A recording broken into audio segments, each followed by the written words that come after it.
we back. All right, before we get into this video, I gotta let y'all know that I'm revamping my gaming channel. If you liked the video yesterday, which was a Fortnite video, or you've been wondering where the 2K stuff is at, all of that will be posted on my second channel, which is my gaming channel. I got 3 series coming in, a 2K series, Fortnite, and then NCAA basketball series. Woo! Don't miss out. So link is in the description, but let's get into this video. So this is like my favorite series to do on my channel, where I do one thing from every team, because this gives me a way for me to talk about everybody's favorite team in the league. There are a lot of teams in the league that don't get a lot of coverage or don't get talked about a lot. And well, when I do these one from every teams, I get to talk about some of those teams that don't get talked about. So today's video, we're doing one good thing from every team. We've done it before, but now we're like almost done with the season. So some of the good things that I said in the last video aren't really relevant anymore. So let's get into it. I'm doing it untraditional, where I'm not going to do it by alphabetical order. I'm actually going to do it by NBA standings. So let's go to the Eastern Conference. So first, the Toronto Raptors. Now, the one thing I can say about y'all is that this could be y'all year. Legitimately, could be y'all year. Y'all revamped your offense, so it's no longer just straight ISO ball with DeMar DeRozan and Kyle Lowry. And then teams like Cleveland Cavaliers that have dominated for the past however many so years have been struggling. This could be y'all year to win it all. Not even just the Eastern Conference. This could be y'all year to win it all. So let's go all out, Toronto.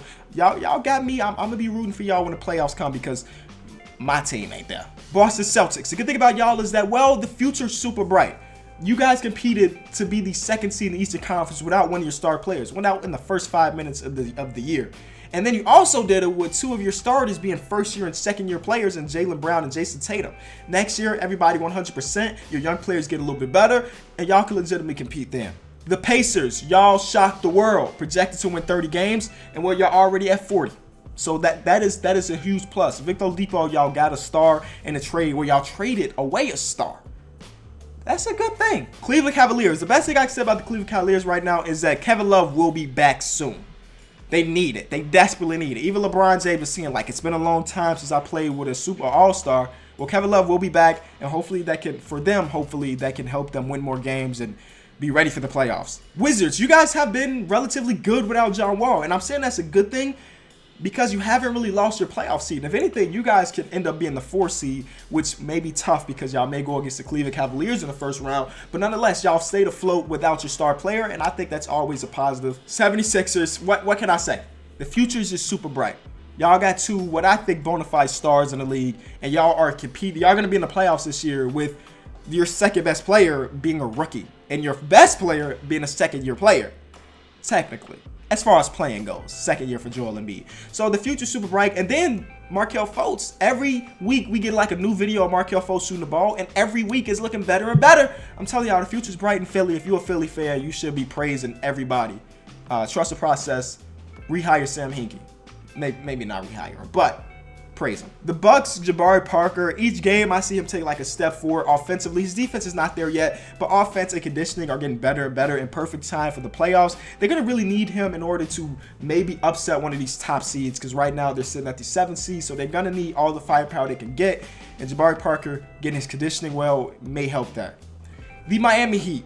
You guys have one of the best coaches in the league, without a doubt. And not only that, you guys have built a roster where, like, every night that I watch the Miami Heat play, well, it's a team that basically puts it all on the floor every night with every player. And many teams don't have that, where like players with 1 through 9, 1 through 10, or however many their rotation is, everybody goes out there and plays their heart out. And because of that, well, they're going to be in the playoffs this year. Detroit Pistons. Okay, listen, this is the best case scenario for the Detroit Pistons. 1, you guys somehow keep that first round pick that y'all traded away to get Blake Griffin. If y'all don't know, if they pick is 1, 2, 3, or 4, they keep it. If it's 5 through 30, they lose it to the Clippers. So right now, y'all not in the playoffs, so there is a chance that y'all could get the 1 through 4th overall pick, and you could draft somebody, and then next year you can make the playoffs because Reggie Jackson is back, and I mean, that's in the perfect world. So let's act like we may be in a perfect world. Kemba's still pretty good. That's all I got, man. I'm sorry, Hornets fans. I don't know what's going on with the Hornets. The Bulls, we got a nice young core with Larry Market and Chris Dunn and Zach LaVine. I can't be happier as a fan as far as having a young core. And then this offseason, we're going to have a top 10 pick. So I'm happy. The Knicks, you guys are losing a bunch. So similar to the Bulls situation, y'all going to have a top 10 pick. And early in the season, they were actually winning games with Kristaps. And I didn't think it was a smart thing because They don't really have a great roster as far as like trying to compete. I thought they should be trying to lose again to get another lottery pick. And when Kristaps going down, they were basically forced to tank because their team has nothing else. So this year, you guys will have another top 10 pick, and maybe y'all can draft some more help to go along with Kristaps. I think the Nets have a pretty nice young core with Jared Allen, D'Angelo Russell, Karis LeVert, Rondae Hollis-Jefferson. I think those are 4 players that will turn out to be pretty okay or pretty good. So though you don't have a first-round pick this year, you got a nice young core. The Magic, the best thing I can say about the Magic is that Jonathan Simmons was a good signing for them. That's the best thing I can say. So lastly, in the Eastern Conference, we got the Atlanta Hawks. And the thing I can say about them is that Taurean Prince has been playing really, really well this year. I really got put on when he dropped 38 on my Bulls, and that made me go back and rewatch some of their games or watch some of their future games. And Taurean Prince is a pretty good player, and he's only 23, so their core in Atlanta is not as bad as some people may think. Western Conference, Houston. Similar to what I said with the Raptors, the door is wide open. The door is wide open for you to get out that West and potentially win a championship with the Warriors dealing with nagging injuries and Steph Curry's ankle, Kevin Durant's ribs, and Klay Thompson's thumb. This could be the year where we don't see the Warriors or the Cavs in the championship, and Houston would be that team to make it. Warriors, on a different note, though they may be riddled with injuries, they're still the deepest team in the league. They got 4 stars. And even if one of them is down with an injury, maybe, they could still compete for a championship. So though they do have these nagging injuries that could hurt them, it could mean nothing. The Portland Trail Blazers are the hottest team in basketball. What can I say? They've been virtually unstoppable as a team, and that's pretty good considering they're very top heavy. They don't have a very deep team, but the top of their team is very good. So the Thunder, this is going to be a weird one, but when Andre Roberson went down, I knew it was going to really hurt their team, and it did for a while. But they found a guy in the buyout market in Corey Brewer, who's basically stepped into that Roberson role. Obviously, he's not as amazing as a defender as Andre Roberson, but he's pretty good of a defender, and he basically fits the role perfectly, and he can make a little bit more open threes. So, you know, the Corey Brewer signing was pretty good for the Thunder. So the Timberwolves have stayed afloat without Jimmy Butler, which is a good thing because the rest of their schedule is super, super tough. So they need guys like Wiggins and Karl-Anthony Towns to play pretty well. And right now they're in a 2-game win streak. And if they continue to be relatively successful without Jimmy Butler, they can secure their playoff spot. The Pelicans still have Anthony Davis and Drew Holiday. Both players are playing really well right now, and that's exactly what you need for a team that's trying to make the playoffs. The Jazz. Nobody's talking about this, but the Jazz are 20-2 in their last 22 games. 20 wins, 2 losses in their last 22 games. That's wild to me. Defensively, they are incredible. Rudy Gobert is the best defending player in the league, and I say that with confidence because he really is. At least this year he has been. And because of that, their team is winning, and they're going to continue to win because their next 3 games are against 3 really bad teams. So they may be 30 or 23-2 in their last 25, which will be an amazing streak for a team that a lot of people thought weren't going to make the playoffs at all without losing Gordon Hayward. The Spurs. Hopefully Kawhi Leonard comes back for y'all soon. You're on a 2-game win streak, which has you at the 8th seed, but you guys need Kawhi sooner than later because your schedule is pretty tough.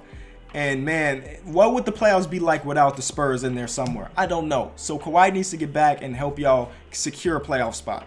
Nuggets. The best thing I can say for y'all is that we don't know when Kawhi's coming back. So you could sneak up on the Spurs and steal that spot, but both teams have a pretty hard schedule for the rest of the season, so they're really going to be battling it out.